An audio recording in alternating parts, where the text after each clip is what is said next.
Hi dear students, welcome back to Abhijit Sana Maths. In this video, we are discussing question 4, प्रश्न चौथा, practice set 6.1, सराव संच 6.1, chapter 6, statistics, प्रकरण 6वा सांख्यिकी, मराठी आणि इंग्रजी माध्यम मध्ये. चौथ्या क्रमांकाचा प्रश्न आहे, काही बागायतदाराच्या संत्र्याच्या उत्पन्नाची वारंवारता वितरण सारणी दिलेली आहे. त्यावरून उत्पन्नाचा मध्य गृहीत मध्य पद्धतीने काढा. इथे उत्पन्न 1000 रुपये याच्यामध्ये दिलेलं आहे. 25 ते 30,000 रुपये, 30 ते 35,000 रुपये, 35 ते 40,000, 40 ते 45 आणि 45 ते 50 हे सर्व वर्ग आहेत आणि हे वर्ग मध्यामध्ये इथे फ्रिक्वेन्सी म्हणजे वारंवारता 20 आहे. 25 ते 30 वर्गासाठी 20, 30 ते 35 साठी 25, 35 ते 40 साठी 15, 40 ते 45 साठी 10 आणि 45 ते 50 साठी 10 असं इथे फ्रिक्वेन्सी म्हणजे वारंवारता दिलेली आहे. तर ते आपण इथे व्यवस्थित लिहून घेऊया. आपण सुरुवातीला वर्ग आणि वारंवारता लिहून घ्या. 25 ते 30 साठी वर्ग बघा, 25 ते 30 साठी वर्ग आहे, आपण वर्गामध्ये लिहिलेलं. त्यानंतर वर्ग 25 ते 30 साठी वारंवारता 20 आहे, म्हणून फ्रिक्वेन्सी इथे बघा 20 आपण इथे लिहिलेली आहे. 30 ते 35 साठी 30 ते 35 साठी 25 आहे, इथे 25 आहे. त्यानंतर 35 ते 40 साठी इथे 15 आहे बघा. 35 ते 40 साठी आपण इथे 15 लिहिलेला आहे. त्यानंतर 40 ते 45 साठी 10 व 45 ते 50 साठी आपण इथे 10 त्याखाली लिहायचं आहे. आता सुरुवातीला आपण वर्गमध्य काढूया. वर्गमध्य म्हणजे 25 आणि 30 चा सरासरी आपण इथे आपल्याला काढायची आहे. 25 अधिक 30 छेद 2 म्हणजे या दोघांची बेरीज करायची आणि सरासरी काढायची. झाले 55 छेद 2.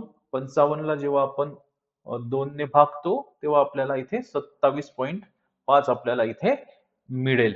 त्यानंतर आपल्याला इथे 30-35 ची सरासरी काढायची आहे. 30-35 ची सरासरी जर आपल्याला काढायची असेल तर 30 अधिक 35 छेद 2 म्हणजे इथे 65 छेद 2. जेव्हा 65 छेद 2 ला जेव्हा आपण 65 ला 2 ने भागाकार करू तर 32.5 असं येईल. त्यानंतर 35 आणि 40 ची सरासरी 35.5 अशा प्रकारे आपण इथे आपल्याला मिळेल. त्यानंतर 40 ते 45 ची सरासरी आपल्याला इथे 42.5 मिळेल. म्हणजे 40 अधिक 45 छेद 2 म्हणजे 85 छेद 2 या अशा प्रकारे आपल्याला इथे घ्यायचं आहे. त्यानंतर 45 आणि 50 ची सरासरी आपल्याला इथे घ्यायची आहे. त्यानंतर एकूण इथे 5 घटक आहे. 1 2 3 4 आणि 5. तर तिसरं घटक हे आपल्याला गृहीत मध्य म्हणून धरायचं, कारण हे मधातलं घटक आहे. त्याच्यामुळे 37.5 ही ए ची किंमत पकडायची आहे. ऍज अ मिड गृहीत मध्य आपल्याला 37.5 म्हणजे इथे आपल्याला ए बरोबर 37.5 आपल्याला इथे घ्यायचं आहे. आता हा जो सूत्र आहे विचलनाचा सूत्र आहे विचलनाचा तक्ता. इथे विचलनाचं सूत्र xi मायनस ए म्हणजे xi ची किंमत आपण इथे बघा 37.5 घेतलेली आहे. तर इथे 37.5 ही xi ची किंमत xi ची किंमत मधून आपल्याला 37.5 वजा करायचं आहे.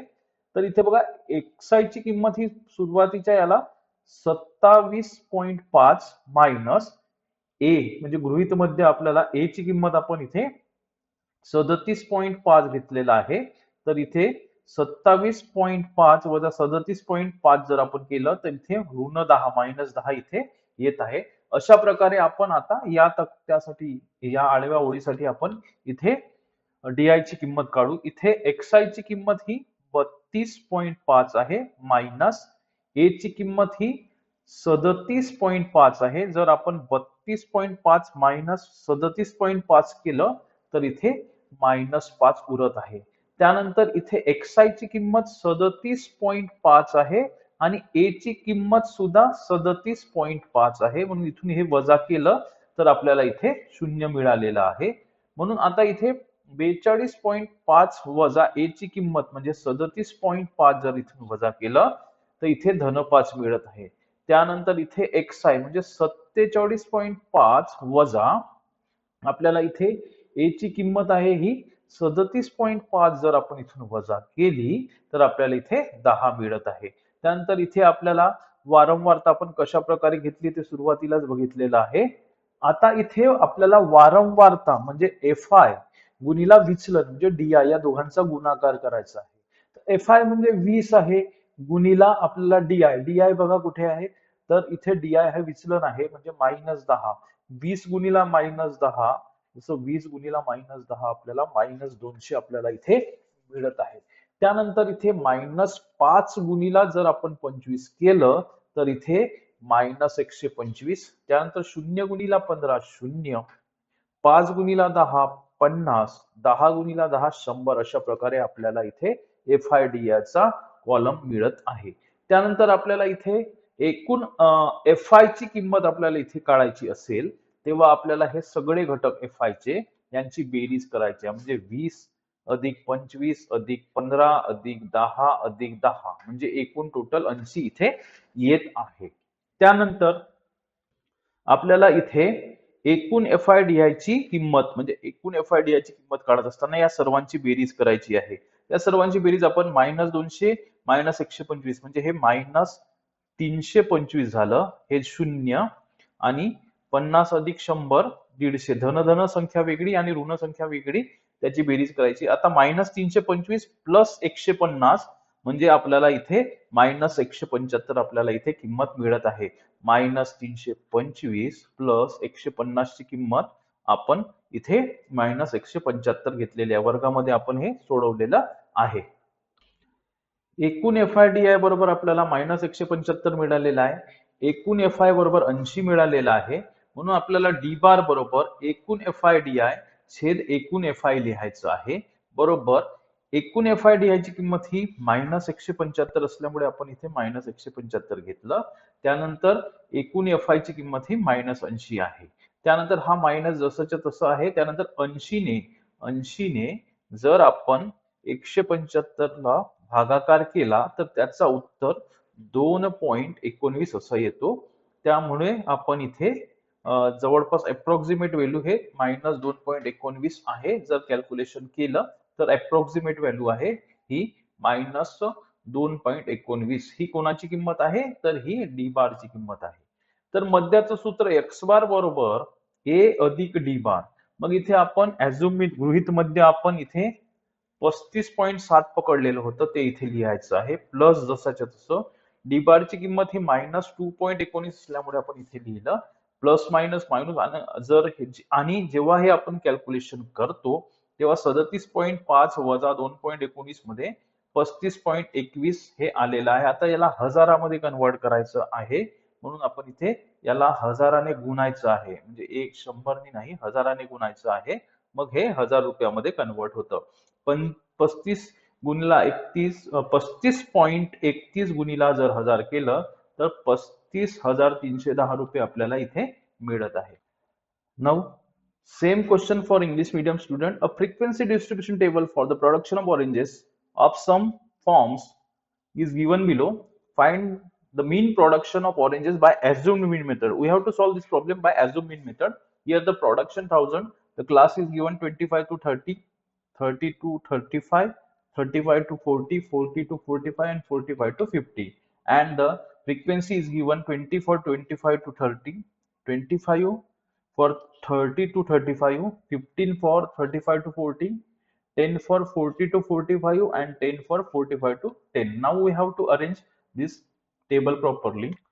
For class 25 to 30 here, the frequency is 20 here. Therefore, we have written Fi, the value of frequency, that is 20 here.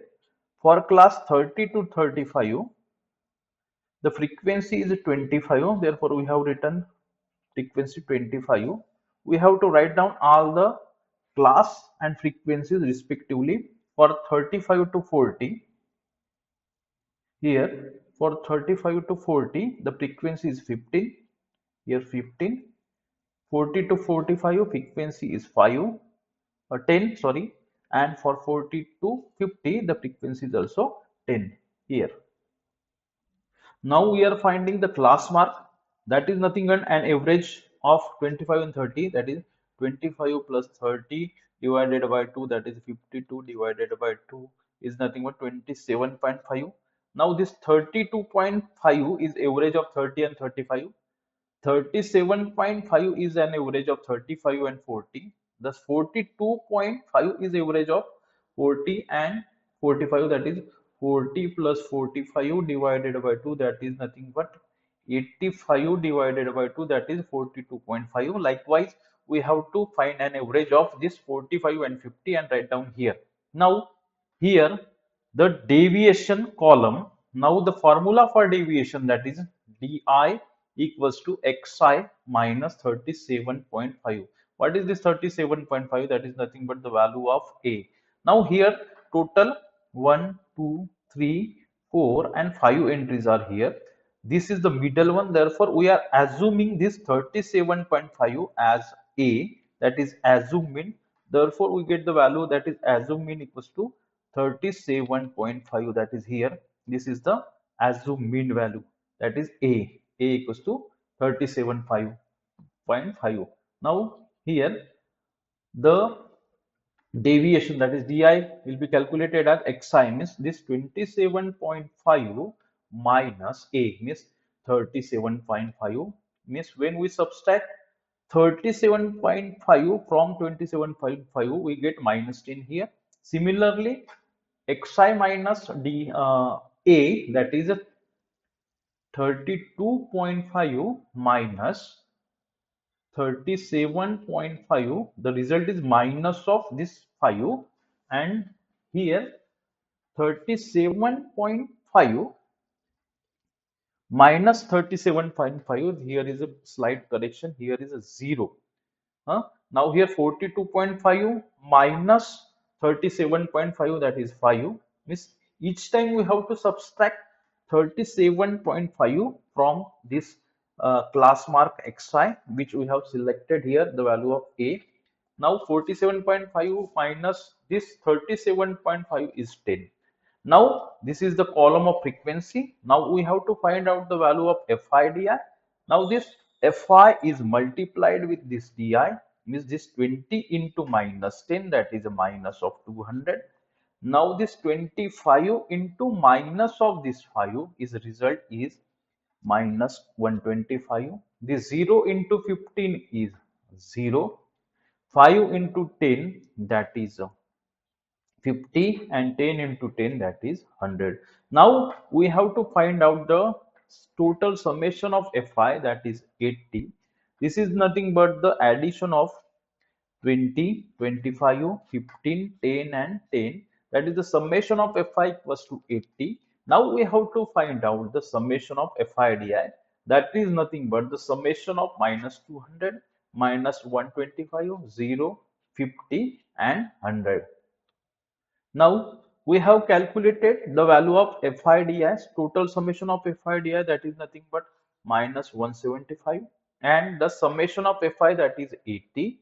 Now d bar, that is the formula, that d bar equals to total summation of Fi di divided by summation of Fi, that is minus 175 by 80.